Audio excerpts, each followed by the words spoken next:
Hello everyone, my name is Emmanuel Suguitan from the Bachelor of Arts in Communication Research Program of the UP College of Mass Communication. I am here to present to you today my presentation on ancient engineering, the mainland Southeast Asian hydraulic civilization.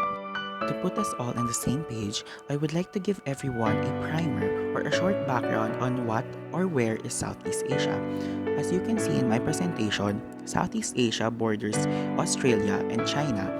You can also see in the presentation the climate and the environment that Southeast Asia has. You can see that in Southeast Asia, including our own country, the Philippines, we have a subtropical climate which generally has a warm or humid climate. Also, it is nice to note, especially here in Southeast Asia, that we have two seasons only, the wet and the dry season, in comparison with the four seasons of other Western countries, such as the United States of America and Canada. Southeast Asia also has 11 nations, which I will be introducing to you all later. And another thing to note about Southeast Asia is that we greatly capitalize on agriculture.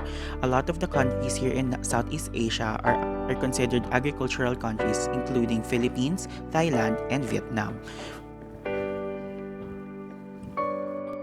Are the 11 nations that comprise the Southeast Asian region. The first country is Indonesia, with the capital of Jakarta, Vietnam, with the capital of Hanoi, Thailand, with the capital of Bangkok, the Philippines, with the capital of Manila, Malaysia, with the capital of Kuala Lumpur, Singapore, with the capital Singapore City or Singapore, Cambodia, with the capital of Phnom Penh, Laos, with the capital of Vientiane, Myanmar or Burma, with the capital of Naypyidaw, Brunei, with the capital of Bandar Seri Begawan, and Timor-Leste, with the capital of Dili. It is also nice to note that all of these countries are members of the ASEAN. ASEAN is the group of 11 nations that comprise the Southeast Asian region. They congregate or they join one another to help one another in creating more relationships and basically interconnecting with each of these countries. For many, if not all Asian nations, water is considered as one of the most important parts of their culture and of their way of life. Water, especially in the Southeast Asian region, which greatly capitalizes on agriculture, treats water or uses water as a symbolism for life.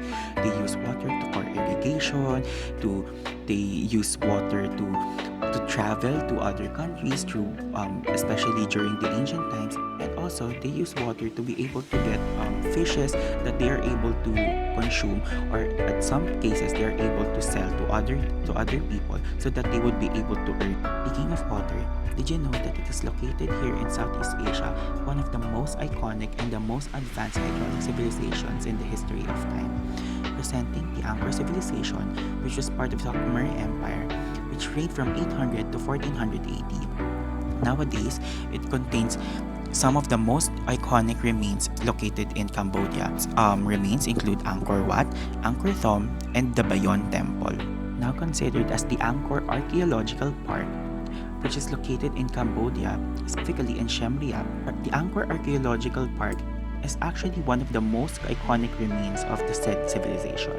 It stretches from almost 400 square kilometers, and again, it contains the different remains of the Khmer Empire, which again includes Angkor Wat, Angkor Thom, and the Bayon Temple. Due to its great impact on modern civilization and modernization of engineering technology, a lot of archaeologists have actually partaken in the creation or in the movement towards the Greater Angkor Project. Please allow me to introduce you to the GAP or the Greater Angkor Project. To introduce to you all what the Greater Angkor Project was, here is an archaeological map done by D. Evans or C. Potter of the Angkor civilization. This archaeological map of Angkor shows the water management features, occupational zones, and core of the monumental architecture.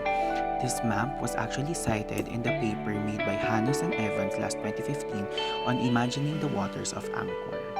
In the research done by Hanus and Evans 2015, they noted that there was a homogeneous, low-density, and outer urban landscape of the Angkor civilization. They also noted that there was a core monumental of architecture and somewhat a denser residence, large-scale re-engineering of the landscape, which include water management infrastructures, which were also cited in the research. The Angkor map also showed that there was already a sense of civilization or the use of engineering and technology as they were able to create a water management system that connected the nearby lake, which was the Tonle Sap, to their barais, or what we call today as the reservoirs.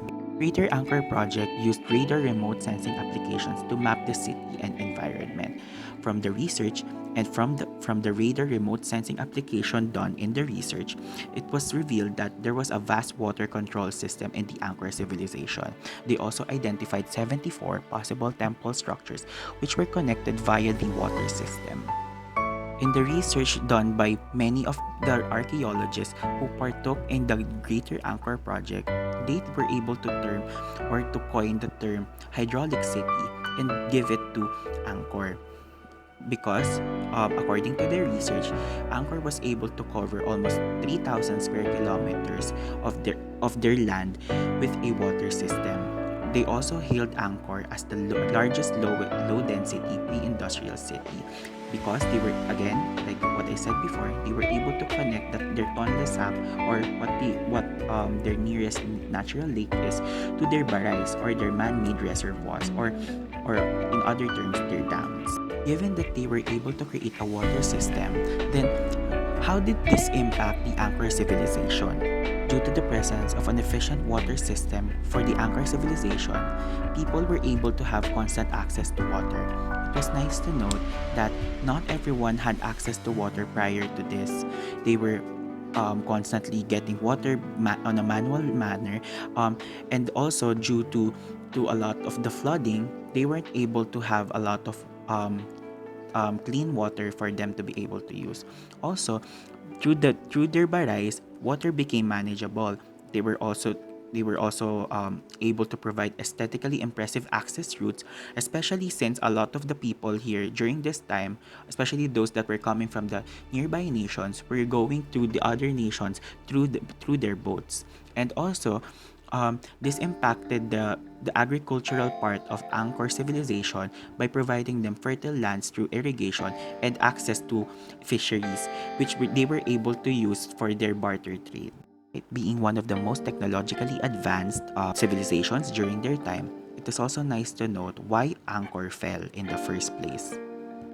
One of the major criticisms as to why the Angkorian civilization fell was due to the lack of evidence for their executed hydraulic structures.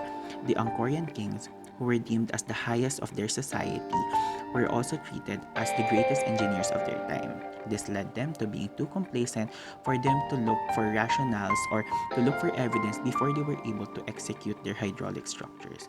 So other researchers pointed out to the exogenous factors such as the flooding from excessive deforestation. This led them to looking for a new capital and to look for other places besides the Khmer Empire. Another research also noted that there was an interference of politics and religion to the good engineering practices. A lot of politicians and religious leaders during their time hindered good engineering practices due to their political and their religious affiliation. Despite the numerous criticisms given by many researchers as to why the Angkorian civilization fell, they were able to leave a legacy, especially in the field of modern engineering.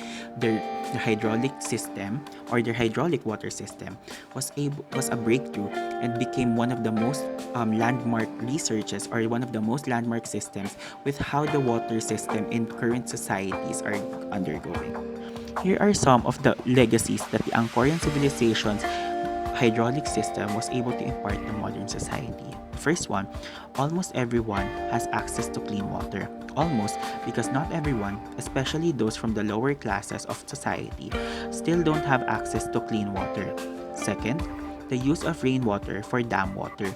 In comparison with the Angkorian civilization, they used the water from the Tonle Sap or the natural lake for them to be able to get water for their barais or their man-made reservoirs. Today, we still do that.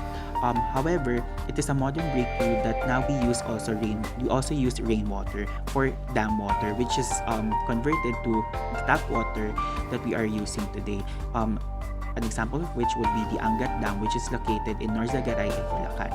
The third one is evidence-based engineering. Not just in engineering, but also in research. We use a lot of literature, or we tend to cite a lot of our claims with backed up researches before we are able to implement them or to argue them.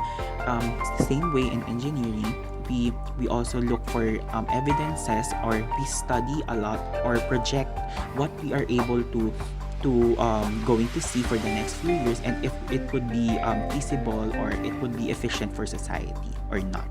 The fourth one is the implementation of strict laws on city structures that are monitored by the government.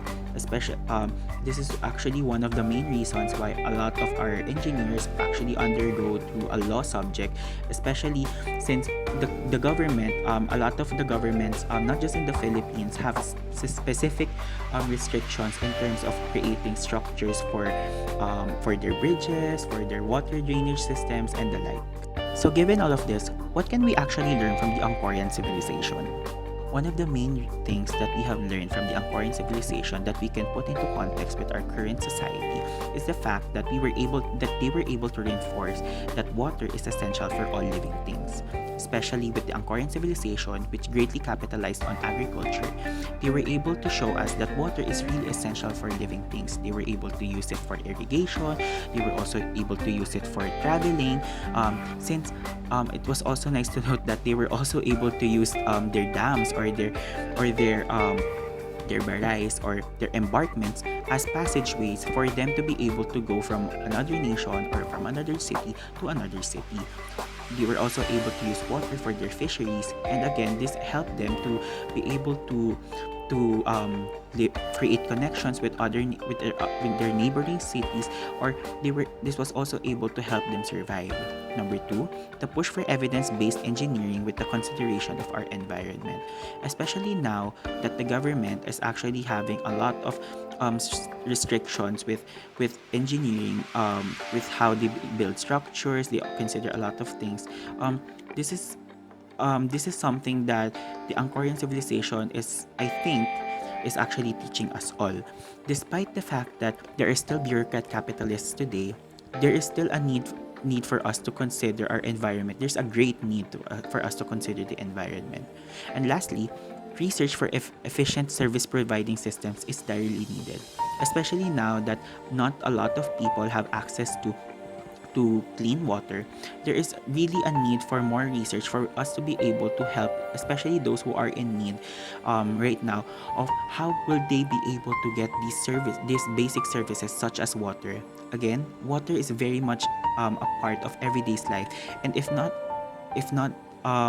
they won't be able to get this water, it there's a lower chance of them surviving for the next few years. And this should not be the case because, again, water is a basic human right. To encapsulate my report, I would like to end it with this quote: "No water, no life, no blue, no green." Especially in the context of agricultural countries where we greatly rely on agriculture and capitalize on it for us to be able to survive.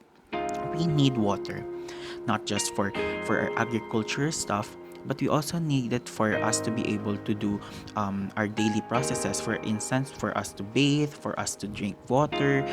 Water is a necessity for us all. And thankfully, the Angkorian civilization was able to impart their expertise on how to create a water system that would able to give us all the access to clean water. However, there is still a need for us to do more research, especially in the Philippines, for us to be able to give other people, especially the vulnerable sectors of our society, this basic necessity.